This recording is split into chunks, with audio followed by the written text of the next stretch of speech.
नमस्कार। आज की इस चर्चा में आपका स्वागत है।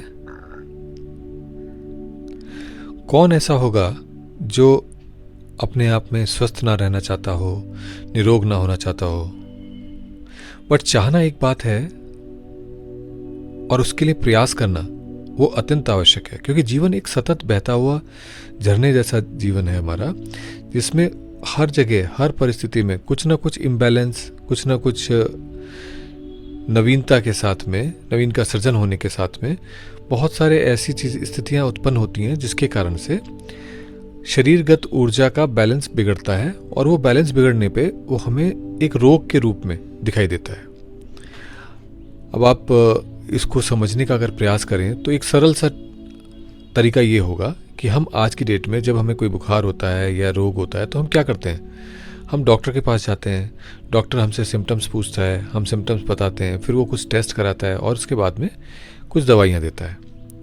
तो अगर आप इस पूरी क्रिया को देखें तो आयुर्वेद ने इस पूरी प्रक्रिया को 3 सूत्र में बांध दिया है, जिसे आयुर्वेद के मुख्य त्रिसूत्र कहते हैं। हेतु, लिंग और द्रव्य, ये 3 सूत्र हुए। अब ये तीनों हैं क्या? हेतु का अर्थ हुआ कॉजिंग, कॉज मतलब कारण। तो जो हेतु है वो कारण है उस रोग के होने का, तो उसको एक वैद्य, एक डॉक्टर ढंग से समझ पाता है। दूसरा है लिंग, ये है सिम्टम्स।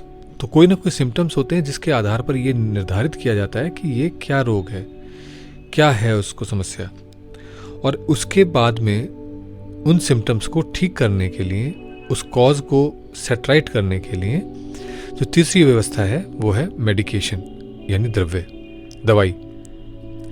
तो अगर आप देखें इस पूरे सूत्र में, इस त्रिसूत्र में पूरा रोग निदान का आधार स्पष्ट कर दिया गया है। तो ऐसे में जब हमने कॉज समझ लिया, सिम्टम्स के माध्यम से उसको ढूंढ लिया, तो उसके बाद दवाई दी और वो रोग का नाश हुआ। तो इस प्रकार से हम लोग निरोग और स्वस्थ होते हैं। ये तो हुई एक साधारण लेमन की भाषा में हमारा इस त्रिसूत्र को समझना। बट अधिक गहराई में अगर हम जाएं और थोड़ा सा समझने का प्रयास करें तो हमें इसके और भी गहरे अर्थ और उसके गुप्त सूत्र भी प्राप्त होंगे, और उसके माध्यम से अगर हम अपने आप को ट्रीट करेंगे तो ये संभव है कि हम कॉजेज़ को भी ट्रीट करें, हम सिम्टम्स को भी ट्रीट कर दें, और हम एक साथ ही मेडिकेशन के माध्यम से एक नई व्यवस्था को, जो हमारा शरीर जिसके थ्रू पास थ्रू हो रहा है, उसको अडॉप्ट कर सकें, उसे प्राप्त कर सकें। तो ऐसे में देखिए कि अगर हम इन तीनों सूत्रों के एक एक बीज को, एक एक सूत्र को लें और उसके वर्णन को समझें और उसकी गहराई को समझने का प्रयास करें तो स्पष्ट हो जाएगा कि वो कितने गहरे हैं। अपने आप में एक एक सूत्र पूर्ण है। अब जैसे लीजिए कॉजेस या हेतु सूत्र। तो हेतु सूत्र के अनुसार कॉज कुछ भी हो सकता है रोग का। बाहर से जो है वो रोग आया हो, बैक्टीरिया, जर्म्स के माध्यम से, इन्फेक्शन के माध्यम से, या ये भी हो सकता है कि वो अपने आप ही शरीर की चय अपचय, मेटाबॉलिज्म की क्रियाओं के माध्यम से कुछ ना कुछ ऐसा प्रोड्यूस हुआ जिसके माध्यम से वो असर किया हो।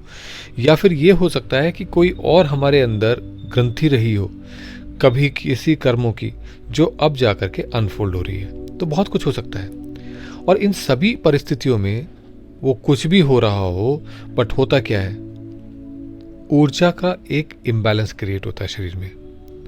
जो ऊर्जा जहां नियत थी वहां पर ना डिप्लॉय होकर के कहीं और किसी ऑर्गन में या किसी और जगह काम कर रही होती है, और इस कारण से कहीं ऊर्जा बढ़ जाती है, कहीं ऊर्जा घट जाती है, और एक इम्बैलेंस क्रिएट होने से शरीर में एक प्रकार का रोग उत्पन्न हो जाता है। तो ऐसे में जो सरलतम उपाय क्या होगा उस कॉजेज को ठीक करने का, उस मूल को, जड़ को, रूट कॉज को ठीक करने का जो सबसे सरल उपाय होगा, एनर्जी का डायनामिक बैलेंस को वापस रेस्टोर कर देना। तो उस डायनामिक बैलेंस में से च्युत ना होना, उस बैलेंस में बने रहना, और वो बैलेंस का, एनर्जी का लगातार बने रहने के लिए नारायण के रूप अच्युत की कृपा प्राप्त करना। अब इसी प्रकार अगर हम सिम्टम्स को देखें या लिंग सूत्र को व्याख्या करें और समझने का प्रयास करें, तो सिम्टम तो अनंत हैं, इन्फिनाइट हैं, कुछ भी हो सकते हैं। और जितने सिम्टम्स को हम कैप्चर करते हैं, जितना हमारी मेडिसिन ने, सिस्टम ने जो है सिम्टम्स को कैप्चर किया, उतनी ही ज़्यादा विविध प्रकार के रोग उसने पाए। और जितने सूक्ष्म लेवल पर हम उतरते जाएंगे उतने ही रोग बढ़ते चले जाएंगे। ऐसा आप समझ सकते हैं एक सरल उदाहरण से। अब आप देखिए, जॉन्डिस होती है, पीलिया बोलते हैं जिसको। अब वो पीलिया एक प्रकार का होता था, फिर उसको और स्टडी किया गया और गहरे में गए तो फिर और कई प्रकार के पीलिया पता चले। इसी प्रकार से किसी ने कहा डायबिटीज़, शुगर, उसके बाद में जो है और स्टडी किया गया तो पता चला कि एक इंड्यूस्ड है और एक ऐसी है और एक ऐसी है।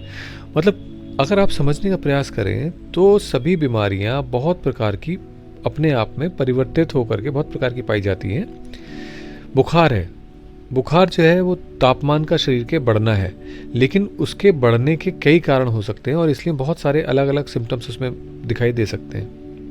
और उन अलग अलग सिम्टम्स के होने की वजह से अलग अलग प्रकार का ट्रीटमेंट होने लगता है। तो अब ये जो अलग सिम्टम्स दिखाई दे रहे हैं, अगर ये और धीरे धीरे और सूक्ष्म लेवल पर और ज़्यादा हम देखने का प्रयास करें तो पता चलेगा कि ये और भी ज़्यादा डिफरेंट हैं। और यही चीज़ जो है पैथोलॉजिकल रिपोर्ट्स में कैप्चर की जाती है कि एक्चुअली किन किन तत्वों की क्वांटिटी कम ज़्यादा है जिसके कारण से ये सिम्टम्स दिखाई दे रहे हैं। अब आप देखिए, ये सारे सिम्टम्स अनंत हैं क्योंकि ये और गहराई में जितने जाते जाएंगे और अधिक होते जाएंगे। और ऐसे में ये आवश्यक है कि हम इस चीज़ को समझ सकें कि इन अनंत सिम्टम्स को अगर कोई मैनेज कर सकता है तो वो अनंताएं हैं। नारायण का वो रूप जो अपने आप में अनंत है, असीम है, जिसकी कोई सीमा नहीं है, क्योंकि वो इस पूरे नेगेटिव परिप्रेक्ष्य को पॉजिटिव परिप्रेक्ष्य में स्थापित कर सकते हैं। ये सारे सिम्टम्स हैं एक ओर जहां इम्बैलेंस को दर्शा रहे हैं, वहीं दूसरी ओर ये सिम्टम्स एक नवीन उत्पत्ति की, नवीन सृजन की ओर भी इंगित कर सकते हैं। और यही कारण है कि अगर हम इसको पॉजिटिव साइड से देखने का प्रयास करें तो वो सिम्टम हो सकते हैं, जैसे कि अब आप ये देखिए, आप सीढ़ी पे चढ़ते हैं तो पहले एक पैर उठाते हैं, उसको आगे वाली सीढ़ी पे रखते हैं, फिर दूसरा पैर अपना पीछे वाला उठाते हैं, उसे और आगे रखते हैं, और इस प्रकार से आप जीवन में गति करते चले जाते हैं। तो अगर आप देखें तो जिस समय आपने पैर उठाया हुआ है तो बॉडी इम्बैलेंस्ड है, एक ही पैर पे टिकी हुई है, और इस इम्बैलेंस में आप गिर भी सकते हैं और इस इम्बैलेंस में आप आगे भी बढ़ते हैं। तो वही चीज़ नेगेटिव भी हो सकती है और वही चीज़ पॉजिटिव भी बन सकती है। आपके उपयोग के आधार पर ये फर्क आपको अनुभव हो सकता है। तो इसलिए इन अनंत सिम्टम्स को हमारे लिए पॉजिटिव बनाने वाले अनंताय नमः। और तीसरा है सूत्र द्रव्य। अब द्रव्य में क्या है? अगर आप देखें तो हमारे जीवन के समस्त रोगों का एक ही मात्र उपादान है, एक ही मात्र उपाय है, और वो है अमृत। बाकी तो सभी कुछ उपलब्ध हैं, बहुत छोटी छोटी सी मेडिकेशंस तो सभी हमारे पास में प्रकृति में चारों ओर फैली पड़ी हैं। उनको हम इकट्ठा कर लेते हैं, उनको हम प्राप्त करते हैं और उनके माध्यम से अपने रोगों को समाप्त करते हैं। लेकिन शरीर भी अपने आप में एक ऐसी औषधि को उत्पन्न करता है जिसके माध्यम से सभी प्रकार के रोग समाप्त हो सकते हैं। और रोग ही क्या समाप्त होंगे? वो ऐसा तत्व जिसके माध्यम से हम मृत्यु से अमृत्यु की ओर गति करने लग जाते हैं। आप सोचिए कितना सूक्ष्म तत्व है ये, और ये हमारे जीवन में, हमारे शरीर में डेली हमें प्राप्त होता है, और इसे कहते हैं अमृत। इस अमृत की कुछ बूंदें नित्य प्रति हमें प्राप्त होती हैं, और इसीलिए इसको कहते हैं गोविंदाय नमः। तो अब आप समझ सकेंगे कि इस त्रिसूत्र के रहस्य से, इसके गहराई को समझ करके आपको जो प्राप्त होता है वो नारायण का त्रिनाम मंत्र प्राप्त होता है।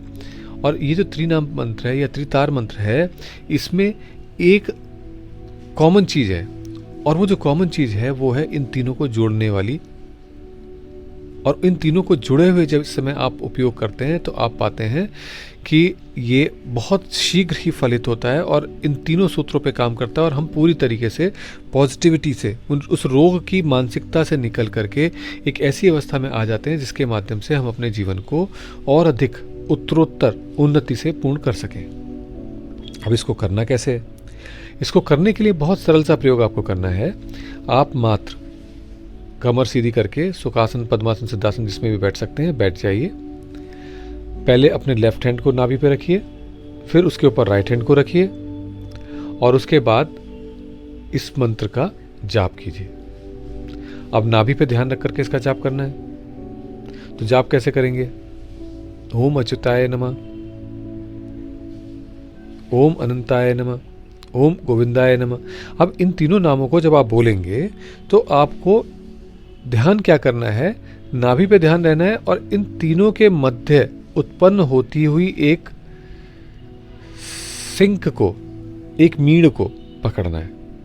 और वो नाभि पकड़ में आ रही हो तो चिंता ना करें, आप मात्र इस मंत्रों के जप को रिपीट करते जाएं, इसको जप करते जाएं 4 से 5 मिनट।